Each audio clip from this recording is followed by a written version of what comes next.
नमस्कार, आप देख रहे हैं विमर्श न्यूज़। मैं हूं आकाश, आपके साथ पेश है खबरों का बुलेटिन।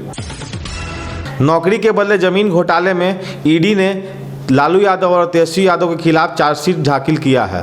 एजेंसी ने 100 पेज का चार्जशीट जाहिर किया है, जिसमें लालू यादव और तेजस्वी यादव के साथ 8 अन्य लोग भी हैं। नए सिरे से चार्जशीट दाखिल किया गया है। पहले से ही राबड़ी देवी, मीसा भारती और रेलवे के कई अधिकारी के खिलाफ चार्जशीट दाखिल है। ईडी ने बताया है कि एक फर्जी कंपनी बनाकर 12 करोड़ रुपए में 11 एकड़ जमीन खरीदी गई। बाद में यह सारी जमीन 10 लाख में लालू परिवार को दे दिया गया। फर्जी कंपनी का नाम बताया गया है इन्फोसिस्टम और एबी एक्सपोर्ट। लालू परिवार के लोगों के नाम जमीन के बदले में रेलवे के ग्रुप डी की नौकरियां बांटी गईं। कोर्ट ने पहले से ही इन लोगों को जमानत दे रखा है। विशेष जज के सामने 13 अगस्त को बहस शुरू होगा। इस तरह राजनीति का बाजार गर्म है। बीमा भारती के पति अवधेश मंडल ने गोपाल यादव का हत्याकांड में किया सरेंडर। हालांकि उनका बेटा राजा कुमार भी इस हत्या में शामिल है और पिता पुत्र दोनों साथ ही साजिशकर्ता बताए जा रहे हैं। इस मामले में आरोपी शूटर ब्रिजेश यादव और विकास यादव को पकड़ा जा चुका है। इस हत्याकांड को अंजाम देने के लिए पहले अवधेश मंडल ने शूटरों को 7600 रुपये दिए। उसके बाद उन्होंने 38,000 रुपये दिए और बाकी 50,000 रुपये मोबाइल के द्वारा भेजा गया। इसके साथ ही आरोपी शूटरों को मोबाइल फ़ोन बंदोबस्त कराया गया था। आपको बता दें कि बीमा भारती आरजेडी के तरफ से लोकसभा चुनाव में कैंडिडेट थी और उसके बाद रुपौली उपचुनाव में भी वो कैंडिडेट बनी। दोनों ही चुनाव में उनको हार का सामना करना पड़ा। बिहार के स्कूलों में 6 दिनों की अतिरिक्त छुट्टी का इजाफा किया गया है। शिक्षा विभाग ने छुट्टियों को कैंसिल कर दिया और अतिरिक्त 6 दिनों के लिए छुट्टियां को जारी कर दिया, जिसमें तीज के लिए 2 दिन, राखी, जितिया, अनंत चतुर्थी और गुरु नानक जयंती के लिए 1 दिन रखा गया। बिहार में आर्कियोलॉजिकल सर्वे शुरू हो जाएगा। बिहार के मुजफ्फरपुर, समस्तीपुर और बांका सहित 13 जिलों में आर्कियोलॉजिकल सर्वे किया जाएगा। जमुई, लखीसराय, भागलपुर, खगड़िया, औरंगाबाद, मुंगेर, गया, रोहतास, नवादा तथा नालंदा में खुदाई के लिए जियोलॉजिकल प्लानिंग बोर्ड ने इजाज़त दे दी है। 5 महीने के अंदर यह तय हो जाएगा कि इन 13 जिलों में और साथ साथ झारखंड के पलामू, चतरा और गिरिडीह जिले में इस तरह के खदान मौजूद हैं। जमीन के अंदर का रत्न या तेल गैस आदि भारत में केंद्र का विषय है। राज्यों के लिए रॉयल्टी का प्रावधान है। पिछले सप्ताह सुप्रीम कोर्ट के एक फैसले में कहा गया है कि रॉयल्टी राज्य का कोई अधिकार नहीं है। बांग्लादेश के हालात चिंताजनक है। देश में अस्थिरता बनी हुई है। विदेश मंत्री एस जयशंकर ने कहा कि बांग्लादेश में जब तक हालत सुधरते नहीं हैं तब तक कोई कामकाज की स्थिति नहीं बनेगी। भारत के 19,000 नागरिक वहां फंसे हुए हैं और उसमें से 9,000 छात्र हैं।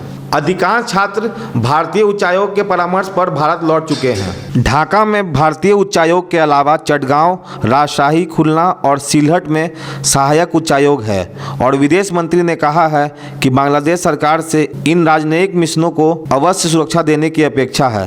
अल्पसंख्यकों की स्थिति पर नज़र रखी जा रही है और विभिन्न संगठनों और समूहों द्वारा उनकी सुरक्षा के लिए कदम उठाने जाने का स्वागत किया जाता है। शेख हसीना के इस्तीफे के बाद चिंता बढ़ गई है क्योंकि कट्टरपंथी पार्टियां सरकार में शामिल हो रही हैं। बांग्लादेश की राजधानी में 4 मंदिरों में तोड़फोड़ की गई है और सांस्कृतिक केंद्रों पर भी हमले हुए हैं। पश्चिम बंगाल विधानसभा में विपक्ष के नेता शुभेंदु अधिकारी ने कहा है कि 1 करोड़ शरणार्थी पश्चिम बंगाल आने वाले हैं। बांग्लादेश सरकार से अल्पसंख्यकों की सुरक्षा के लिए कदम उठाने की अपेक्षा है। विदेश मंत्री एस जयशंकर ने कहा है कि बांग्लादेश के हालात पर सरकार नज़र बनाए हुए है और अल्पसंख्यकों के प्रति चिंता है। उन्होंने कहा है कि सरकार ढाका से संपर्क में बनी हुई है। Sir, on 5th August, demonstrators converged in Dhaka despite the curfew. Our understanding is that after a meeting with leaders of the security establishment, Prime Minister Sheikh Hasina apparently made the decision to resign. At very short notice, she requested approval to come for the moment to India. We simultaneously received a request for flight clearance from Bangladesh authorities. She arrived yesterday evening in Delhi. The situation in Bangladesh, sir, is still evolving.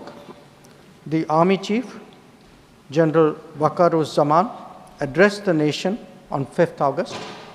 He spoke about assuming responsibility and constituting an interim government. We are in close and continuous touch with the Indian community in Bangladesh through our diplomatic missions. There are an estimated 19,000 Indian nationals there, of which about 9,000 are students. The bulk of the students, however, have already returned to India in the month of July. ND Acharya और DK मराठे college ने college में हिजाब पहनकर आने पर रोक लगा दी है। बॉम्बे हाई कोर्ट ने प्रतिबंध पे रोक लगाने से मना कर दिया है। अब इस मामले को सुप्रीम कोर्ट सुनने के लिए तैयार है। चीफ जस्टिस डीवाई चंद्रचूड़ ने कहा है कि पहले से हिजाब मामले में उन्होंने एक पीठ बना दिया है। हिजाब पहनने का अधिकार चाहने वाली लड़कियों की तरफ से advocate Abida Zaidi supreme court गई हैं। कर्नाटक के ऐसे ही मामले में हिजाब के अधिकार के लिए पहले से सुप्रीम कोर्ट में मामला चल रहा है।